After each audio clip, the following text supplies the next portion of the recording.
Magandang araw po at magandang gabi sa mga nakakapanood sa gabi at sa lahat po ng naabot ng video nito. Welcome po dito sa AMB o Avoy Mix Videos. Ngayon po meron naman po tayong video at ito yung video ni Shadow Strategy. No? Ginawa niya po itong video nito at pinakita po rito kung bakit ang US ay sikretong nag-forward, no? At ginawa ang Philippines bilang isang military hub na talagang magsusupply sa lahat ng alay nito dito sa Pasipiko, ano?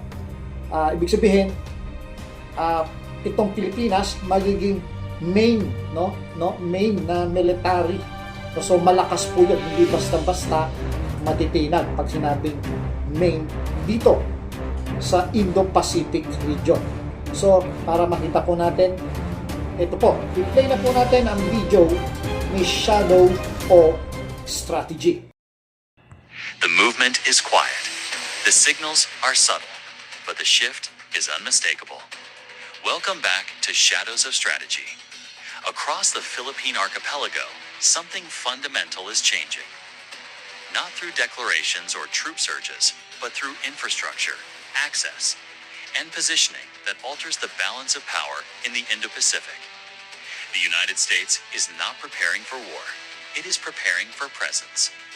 New access points, upgraded runways, expanded logistics hubs, and forward-positioned facilities are quietly reshaping how American forces operate near China's southern flank. At the center of this transformation is the Philippines. For decades, Manila sat at the edge of U.S. regional planning. Important, but constrained by politics, geography, and history. That calculation has now shifted decisively. Through expanded defense cooperation agreements, the U.S. has gained access to strategic locations that stretch from northern Luzon to the western coastline, facing the South China Sea. These are not traditional bases. They are flexible nodes. Facilities designed for rapid deployment, intelligence gathering, refueling, and dispersal in a crisis, making them far harder to neutralize or predict.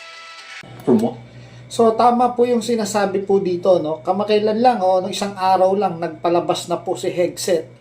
Siya po yung chief ng Pentagon, no? Na talagang hindi sila nagpre-prepare sa gera. Ang ginagawa nila, pinalalakas nila ng husto yung kanilang depensa at militarisasyon para wala nang lalaban pa sa kanila, at pinapakita talaga nito yung nangyayari, no? 'Di ba? May sa Venezuela, susunod nila sa Greenland, tapos ngayon nangangamba yung katabi ng Venezuela, yung Colombia, no? So pinapakita nila yung power nila. Sabi nga, para wala nang magtangkapang lumaban sa kanila. So, yun yung gusto nila, at dapat kasi para maghari ang kapayapaan, meron lang isang makapangyarihan. Tuloy natin ang video.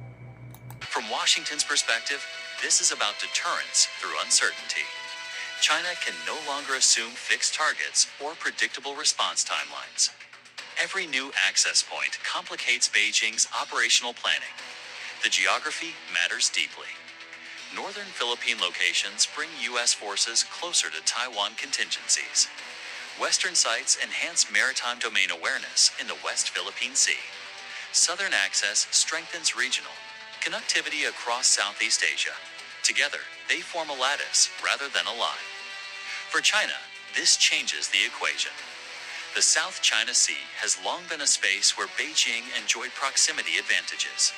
Artificial islands extended reach. Maritime patrols enforced presence. But forward U.S. positioning narrows that advantage significantly. It shortens response times. It improves surveillance coverage. It raises the cost of escalation. This is why China has responded with words rather than force. Beijing understands that these moves are defensive in appearance, but strategic in consequence.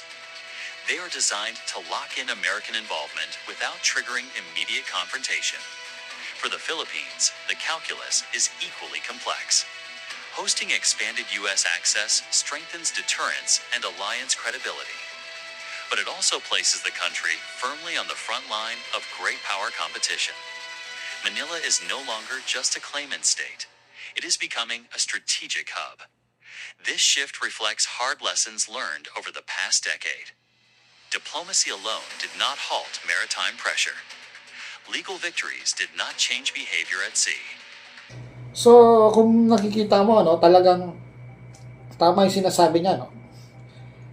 Dikitan yung laban, ano? Yung China, inakupahan niya itong Spratlys, no? Nandun na nakapwesto na sila. So, huli na yung lahat. At ngayon, yung Amerika nagtatayo dito sa ng siyam na site po, no? Siyam na site na American, American base. At hindi po biro yung siyam na site na yun. At talagang pinopondohan niya ng Amerika. Bilang isang ang Pilipinas ay maging military hub, forward forces laban sa external forces ng Amerika. At talagang sino man ang magtangka, magdadalawang isip. No? Ngayon ang problema, dikit na yung base dahil halos yung base na itinayo ng China ay nasa 200 nautical miles ng Pilipinas, nakapaloob ho sa Spratly. Hindi natin alam kung yun ay ipatatanggal sa bandang huli.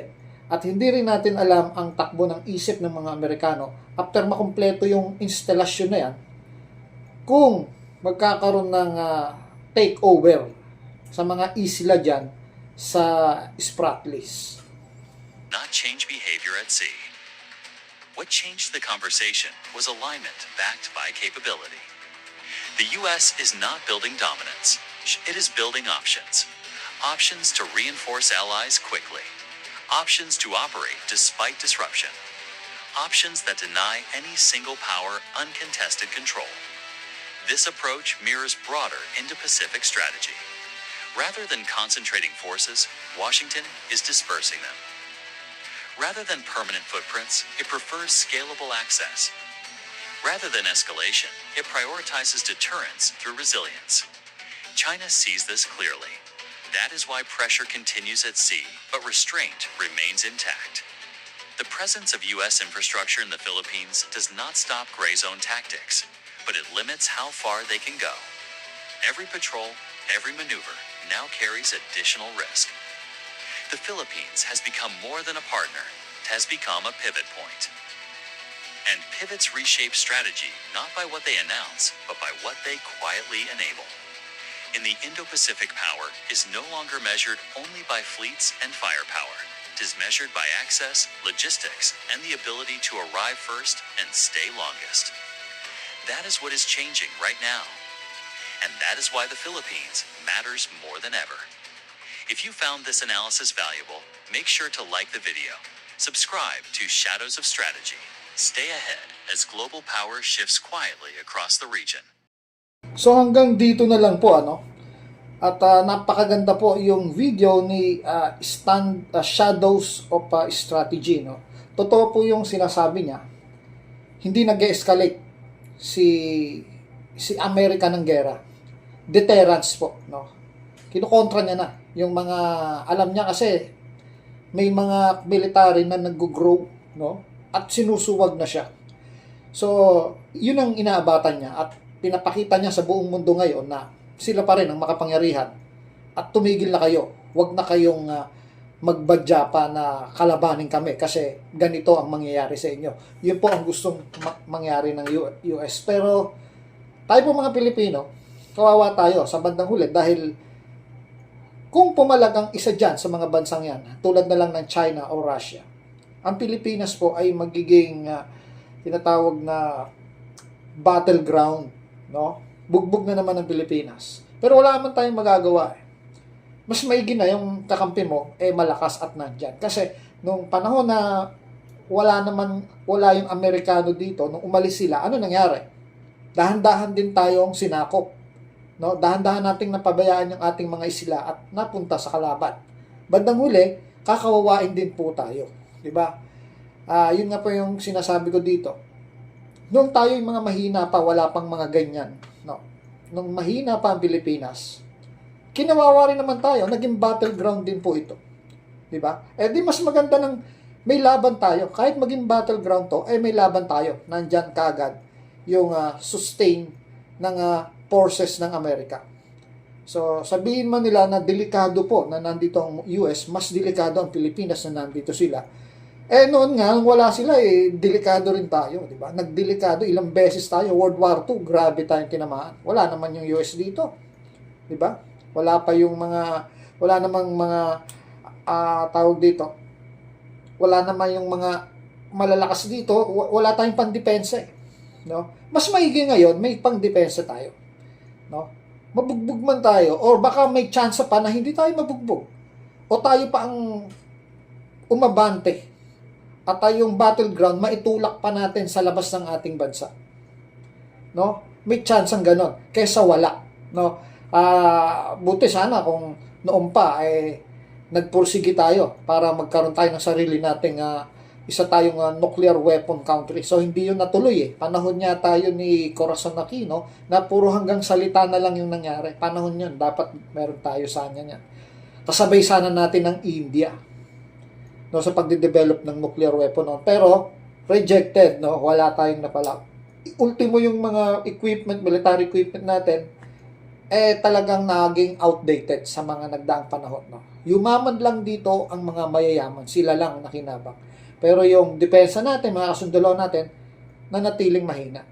So mas maigi na nandyan po yung mga Amerikano at may base militar sila rito. Yan naman po ay may mga kasunduan, no. Hopefully, hindi po sila tinatawag mag-abuso sa ating mga Pilipino. Alam naman natin yung kung inaabuso na tayo. No? At may batas naman dyan. Sila mismo pinarurusahan nila yung kanilang mga kasundaluhan kung talagang umabuso. So, marami pong mga base militar ang Amerika sa ibang bansa, pero hindi naman po nasabing umabuso sila. Ano? Kung talagang umabuso talaga sila sa atin noon, hindi tayo makakawala sa puwersa nila, gayong sinakop nila tayo. Binigyan pa nga nila tayo ng kalayaan, ano? No, kahit na sinakop nila tayo sa panahon ng gera ng Hapon, sila yung namamahala dito, binigyan pa rin tayo ng sariling kalayaan. Pangalawa, nung panahon ni Erap, umalis po sila, no? Iniwan nila kasi yung napagdesisyonan ng Pilipinas Ginalang nila yung desisyon ng Pilipinas. Umalis po sila. So hindi po, sa tingin ko, hindi po sila nag-abuso. So hanggang dito na lang po ito pong Awoy Mix Videos. Maraming salamat po sa pagtangkilik ng video na ito. Hanggang sa muli.